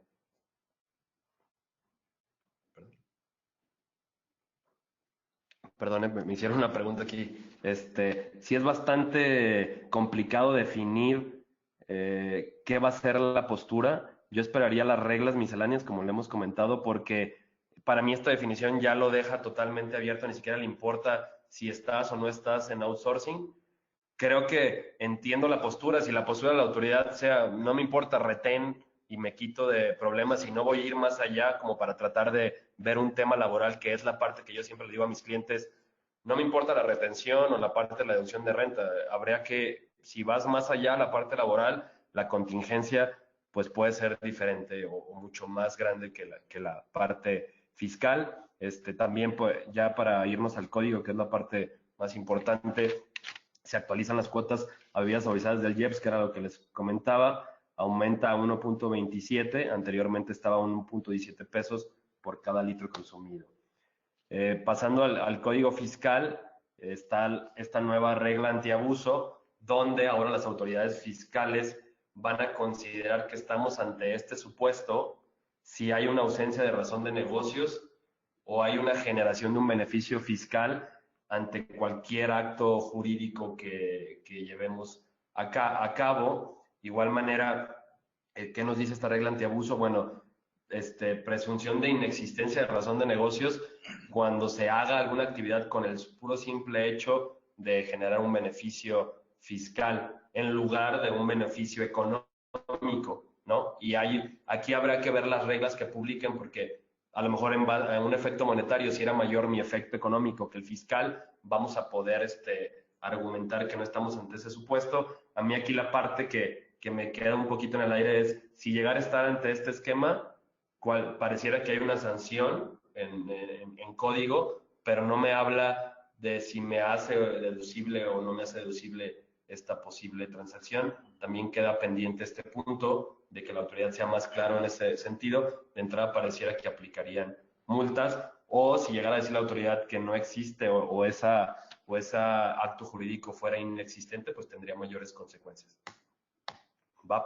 Y bueno, ya la parte que sé que también estábamos esperando, pues es este punto de la obligación de reportar esquemas ante el SAT. ¿No, Pascual? Exactamente. Sí, creo que esto fue uno de los principales cambios de la reforma y pues básicamente lo que te dice es, nace este nuevo título sexto, que es la generación de esquemas reportables ante el SAT. Y bueno, para estos efectos, ¿qué se debe de entender como un esquema reportable? Básicamente son todos aquellas estrategias fiscales en las cuales a lo mejor tengas algún diseño, alguna comercialización, alguna organización o administración de algún beneficio que te lleve fiscalmente hablando, ¿no? Por otro lado, también es importante mencionar que los obligados de reportar, en principio, estos esquemas serían básicamente el asesor fiscal, llámese que sea una persona físico-moral. Y es importante mencionar también aquí que en el caso de que a lo mejor estén participando uno, dos, tres asesores, como luego a veces en la práctica se llega a dar mucho este caso, cuando a lo mejor uno de ellos ya haya reportado este esquema como tal, los demás quedarán relevados de presentar o de reportar este esquema, ¿no? Es importante mencionar que los asesores fiscales deberán de contar con la documentación comprobatoria donde se dé la evidencia de que ese aviso ya fue presentado. Ahora bien, ¿qué tipo de esquemas reportables o las obligaciones de los contribuyentes se tienen con esta nueva reforma? Básicamente lo que dice la disposición fiscal es que los contribuyentes se encuentran obligados a revelar esquemas reportables cuando el asesor fiscal, en este caso, no proporcione el número de identificación del esquema reportable. Esto es, si el asesor fiscal como tal no reporta el esquema o el beneficio fiscal que se dio en la planeación, entonces el contribuyente como tal tiene la obligación de hacerlo, ¿no? Por otro lado, también dicen, oye, ¿sabes qué? A lo mejor no me ayudó ningún asesor fiscal y yo lo hice internamente, ¿no? Entonces, en ese caso, quien deberá reportar este tipo de esquemas sería básicamente la persona moral que haya efectuado esta planeación.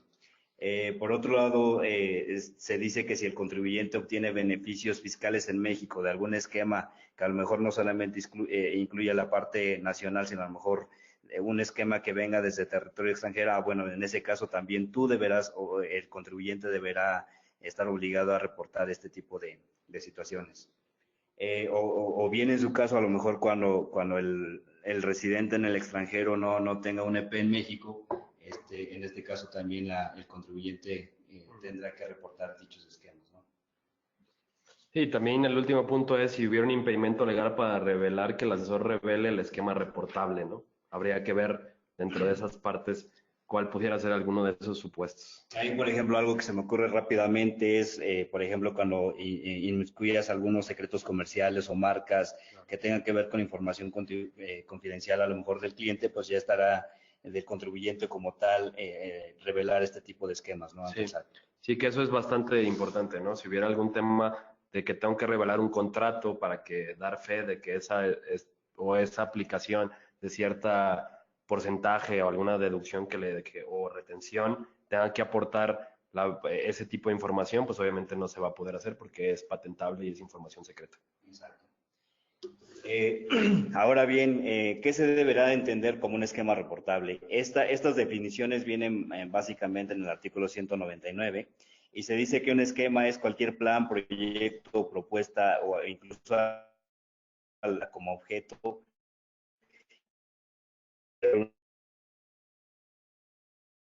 minutos. Parten de dos esquemas, que básicamente es esquemas reportables generalizados, es decir, aquellos que apliquen no solamente a un sector, sino de manera general, que se hayan aplicado con diferentes personas morales, y esquemas reportables personalizados, es decir, a lo mejor cuando te hicieron un análisis fiscal, un traje a la medida, vamos a llamarlo así. Entonces, básicamente esos son los esquemas reportables que se tendrán que dar a conocer al SAT. Y aquí en base a lo que les platicaba, que esto es algo que no es de México, es una iniciativa de la OCDE a nivel mundial, lo que pretende la autoridad es él va a crear un catálogo de esquemas reportables donde cada esquema va a tener un número. Entonces, si la autoridad lo da por bueno, va a quedar guardado pues, en esa base de datos. Obviamente, lo que nos dice el SAT es eso va, quiénes fueron los contribuyentes o quién está aplicando transacción. Lo que busca la autoridad es como estandarizar todos los esquemas que te vayan haciendo, dio por buenos, y los que te va a dar por malos, ahorita Pascual va a platicar cuál sería la consecuencia, pero quedémonos en la cabeza que lo que pretende hacer la autoridad es hacer este catálogo de esquemas reportables que van a quedar en una base de datos, y tengo entendido, pues va a ser una fuente para todos los contribuyentes de poder revisar este tipo de esquemas, inclusive pues va a ser como diferente. Yo siempre pongo el ejemplo, cuando había una confirmación de criterio de alguna interpretación que hacíamos, siempre era para un contribuyente en específico, no era que yo lo pudiera aplicar, te daba un precedente, más sin embargo no me aplicaba a mí como tal. Entonces también creo que es algo bueno porque los contribuyentes también van a poder tener acceso a este tipo de esquemas que la autoridad va a ver bien y que nos va a dejar con una seguridad y tranquilidad fiscal en el sentido de saber que estamos aplicando algo que la autoridad lo tiene validado, ¿no? Sí, es correcto. Y bueno, yo creo que todo este proceso se va a llevar a cabo en este 2020, en lo que se definen cuáles son los esquemas, como bien mencionabas, los cuales vayan a ser objeto de ser reportables al SAT. Y bueno, pues básicamente aquí tenemos algunos ejemplos, ¿no? Por ejemplo, dice, cuando se evite intercambio de información, a lo mejor alguna aplicación de un refipre o la constitución de un EP, bueno, pues a lo mejor ahí tienes ciertas estrategias que mitigan o a lo mejor que te dan un beneficio fiscal aquí en México, ¿no? Por ejemplo, también en el caso del ISR por dividendos, o cuando tengas alguna identificación de beneficiarios de ingresos de una entidad extranjera, bueno, pues a lo mejor estarás en alguno de estos supuestos. Transmitir pérdidas fiscales, ¿no? Que ya habíamos dicho también. Que este es uno de los puntos principales también que creo que esta reforma busca atacar, porque como bien recordarás, en el mercado existe un sector donde se dedican a comprar este tipo de empresas para obtener un beneficio, que no, a lo mejor no va meramente en un sentido económico, sino ya entran más temas fiscales o de erosión de la base de impuestos, ¿no? Sí, también algo que viene es operaciones con partes relacionadas. También pudieran ser reportables. Hay ciertos supuestos. Habría que ver si hay alguna aplicación de algún ajuste de transferencia, por ejemplo, esto seguramente va a ser reportable. Y algo que queda muy en el aire es este punto donde dice, si hay una diferencia del 20% de tu registro fiscal contable contra el fiscal, se me ocurren miles de supuestos en los que pueda tener una diferencia en provisiones, en el diferido, en varias partidas que me van a generar esta diferencia. Creo yo la autoridad va a tener que emitir reglas especificando a qué partida se refiere, porque inclusive pudiera tener una deducción contable no fiscal o una deducción fiscal de una partida que venía arrastrando del año pasado que me genere esa diferencia del 20% y que para mí, creo yo, no sería una operación que tendría que revelar porque hay una temporalidad en las deducciones, como es en el efecto de los diferidos, ¿no? Pero bueno, habrá que ver esta parte. Sí, que yo creo que esto que mencionas, Pepe, es algo de lo más controversial o lo que ha causado polémica en los clientes, porque dicen, oye, al final del día a lo mejor tienes una aplicación o una diferencia entre estos, de la parte fiscal y la parte contable de un 20-25%, y a lo mejor es una partida muy simple que es el tema de la depreciación fiscal, ¿no? Y entonces la pregunta sería, oye, esas diferencias las tengo que reportar. Creo que esa parte tendría que aclararle el SAT. Y ya nada más aquí lo que les mencionaba, si ustedes buscan en internet la DAC6 de la Unión Europea, esta es la directriz para efectos fiscales, que es lo mismo que estamos platicando, es el reportar estrategias fiscales. Como cultura general vale la pena que lo busquen, viene ahí en inglés, pero es prácticamente lo mismo que estamos platicando, entonces lo mismo, ¿no? Vuelvo a hacer hincapié, esto no es algo que se nos ocurrió a nosotros como mexicanos, viene pues ya de la OCDE. ¿Qué debe incluir el reporte? Ahora, básicamente, hay mucha información que se debe de incluir en este tipo de reportes que se le va a enviar al SAT, pero básicamente, voy a citar por algunos ejemplos, es básicamente el nombre, denominación o razón social y el RFC del asesor fiscal que en este caso te haya llevado a la implementación del esquema o la estrategia fiscal, a lo mejor el nombre del representante legal y asesores fiscales y el mismo contribuyente, el cual a lo mejor aplicó esta estrategia. Por citar algunos ejemplos, cuando tengas algún residente en el extranjero, bueno, pues debes de darle también a la autoridad el Tax ID, el país o jurisdicción al que pertenece y el domicilio fiscal en el extranjero donde se encuentre esta persona, ¿no? Es importante mencionar que también hay que darle a conocer, eso ya lo emitirá el SAT en reglas de carácter general, las etapas que integran el proyecto o la asesoría que incluso a lo mejor te generó este beneficio fiscal, ¿no? Por ahí también había leído que además de la descripción del beneficio, a lo mejor en el ejercicio en el que fuese aplicado. En este caso, a lo mejor si tienes un beneficio de 100 millones de pesos, bueno, pues a lo mejor hay que darle toda la mecánica del cálculo para saber cuánto en México, ¿no? Como parte de otros requisitos como tal son los ejercicios fiscales en los que comprende el esquema. Retomando un poco el ejemplo que platicábamos hace rato, a lo mejor hace 2 años generaste la compra de una empresa que traía una pérdida fiscal, lo cual te dio un beneficio fiscal en el ejercicio 2018-2019 y que posiblemente te pueda seguir brindando beneficios económicos a futuros. Bueno, pues entonces esto también hay que decirle al SAT hasta qué año te van a dar estos beneficios, ¿no? Y también es importante mencionar que dejan muy abierto a la parte donde dicen, oye, ¿sabes qué? Si tengo información relevante que yo considere como asesor fiscal, pues también se la debo de entregar al SAT. Caso contrario, en el caso de que a lo mejor le llegue este aviso a la autoridad fiscal y ellos detecten o a lo mejor analicen cierta información que para ellos consideren relevante, ellos emitirán un tipo de requerimiento, vamos a llamarlo así, el cual el asesor fiscal en conjunto con el contribuyente deberán de atender y deberán de proporcionar toda esta información al SAT, ¿no? De tal manera que a ellos les quede claro cuál fue la estrategia e incluso los beneficios que les generó. Ahora bien, ¿cuándo se deberá de reportar estos esquemas? Recordemos que en los esquemas reportables generalizados y los personalizados no hay una diferencia como tal en el tiempo o en el timing del reporte, ya que la disposición fiscal te establece que deberán de ser reportados dentro de los 30 días siguientes a los cuales se hayan dispuesto o se hayan comercializado en su caso, ¿no? También es importante mencionar que del requerimiento de información que platicábamos hace un momento, el contribuyente tiene 30 días para aportar esa información. De no atenderlo, yo creo, considero que las autoridades, además de las multas y sanciones que en su caso vayan a aplicar, es posible que te puedan abrir una auditoría fiscal, ¿no? Porque pues, obviamente les va a llamar la atención el hecho de por qué no les estás aportando la información, ¿no? Es importante mencionar que el comité, es decir, el SAT, tiene 8 meses a partir de la revelación del esquema reportable a efectos de ver si necesita más información y en este caso el contribuyente poder aportar la misma, ¿no?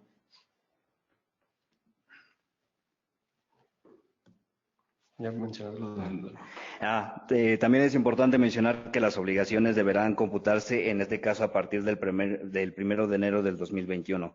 Esto viene básicamente establecido en el octavo transitorio y también se establece que los esquemas de 2020 y anteriores deberán ser reportados únicamente por los contribuyentes. Esto es, a lo mejor te siguen generando o te generaron beneficios fiscales en ejercicios pasados. Bueno, pues entonces, en este caso únicamente recae la obligación en el contribuyente para efectos del reporte. Sí, y de este punto creo que, sobre todo nosotros aquí en Mazars, que somos una firma fiscalista y con auditores, ha habido mucho la pregunta de cuál va a ser nuestra postura referente al dictamen de 2019. Pues digo, en este sentido, obviamente, como bien dice este transitorio, pues pareciera que, o no pareciera, la obligación de revelar el esquema para los asesores fiscales o el contribuyente va a ser a partir del 1 de enero del 2021, ¿vale?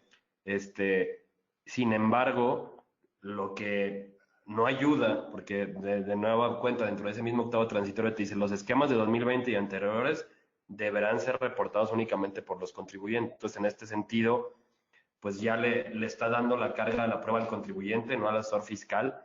Y el claro ejemplo que yo ponía, porque sí hace ahí una mención que te dice, oye, pues si hubo un beneficio en 2020, me lo vas a tener que reportar tu contribuyente. Y el claro ejemplo es, si alguien compró una empresa con pérdidas, siguiendo el mecanismo de la ley bajo el mismo giro y que se permita la amortización de estas o mediante una fusión o escisión, depende de cada cosa, pues si estamos en este supuesto, ya estamos ante la antesala de que vamos a tener que reportar pues esta operación. Ahora bien, no podemos ser concluyentes porque ya les he dicho, faltan las reglas misceláneas. Algo que platicábamos y que he platicado con varios colegas es que quizá dentro de las reglas de miscelánea vaya a haber montos, ¿no? Para medir el beneficio fiscal o oye, si tu beneficio fiscal, como lo veíamos en este esquema de que si hay una diferencia entre tu partida contable y fiscal de 20 millones, pues ¿era 20 millones o 20%? 20%, perdón. De 20%, me lo vas a reportar. Quizá también, si hubiera una partida que medible, nos van a quitar a lo mejor la carga de la prueba. Esperaría que así fuera, porque imagínate que tenga que reportar un beneficio fiscal sin que me haya dado por algo que me está generando un beneficio de 10,000 pesos, pues creo que va a ser más caro el honorario por cumplir con todo esto que el beneficio que nos pudiera generar, ¿no? Habrá que analizarlo, estoy seguro que algo debe de venir por esa parte. Sí, bueno, y aquí por último, me gustaría hacer darles a conocer, por ejemplo, cuáles serían las sanciones de acuerdo al 82B y al 82A de las infracciones que estarían sujetos a los contribuyentes. En el caso de no revelar, por ejemplo, un esquema reportable, tendrías una sanción de 15,000 a 20,000 pesos, ¿no? Que esta es la más pequeña. Por ejemplo, si no te registras como asesor fiscal ante el SAT, pues por ahí tenías una multa de 100,000 que oscilaba hasta 300,000 pesos. Creo que lo más importante aquí, y esto tampoco cambió ya en la reforma en firme, es que, por ejemplo, si tú estabas obligado y no revelaste como tal el esquema reportable ante el SAT, o incluso a lo mejor lo llegaste a hacer de forma extemporánea, pero a lo mejor lleva algún error, pues hay multas que van desde los 50,000 pesos hasta los 20 millones de pesos, que esto es algo que había escuchado también que era algo exorbitante, ¿no? En cuanto a la cantidad se refiere. Sin embargo, las disposiciones fiscales así se quedaron en firme respecto de las multas que establecen. Y en el caso, por ejemplo, también de no presentar la declaración informativa con todos los requisitos que se piden, bueno, pues a lo mejor ahí podrías tener una multa o una sanción de 50,000 hasta 70,000 pesos, ¿no? Que ya también, como bien lo comentas, Pepe, pues seguramente van a salir reglas de carácter general que te permitan definir cuál es el beneficio y por el monto del beneficio a lo mejor que pudieras aplicar. Claro. Digo, ya una disculpa, nos pasamos 10 minutitos de lo que estaba planeado. Eh, Aquí nada más ya para terminar, a mí me llama muchísimo la atención que la multa esta de 50, 20 millones de pesos por no revelar el esquema no aplica hacerlo de forma espontánea. Eso es muy importante porque la mayoría de las multas en código, si tenías una obligación y tú la presentas antes de que te requiera la autoridad, pues te aplicaba la espontaneidad y había una reducción a las multas. Entonces, pues habría, o inclusive no había multas. Entonces, en este caso es muy clara esta infracción del 82A, para que lo tengamos en cuenta. Creo que esto, pues vamos a estar escuchando mucho de este tema. También nosotros como firma vamos a emitir un boletín en lo que salgan las reglas, porque obviamente es algo que sé que muchos vamos a traer en el radar. Creo que esta reforma fiscal, si al parecer no es recaudatoria, como lo trae la bandera del gobierno, creo que este tema yo la resumo en intereses, en el tema del outsourcing, de la retención del IVA, créanme que vamos a seguir hablando y escuchando de esto, el tema de plataformas digitales, y bueno, y esquemas reportables. Por ahí también hay cambios al código, pero va muy en sentido de facturación electrónica, cancelación de sellos, que ya venían en reglas misceláneas la mayoría de ellos. Quisimos ir a los puntos más importantes en esta hora y media que platicábamos. De nuevo, pues muchísimas gracias. Espero les haya sido útil esta breve plática. Y de nuevo, pues muchas gracias por su tiempo.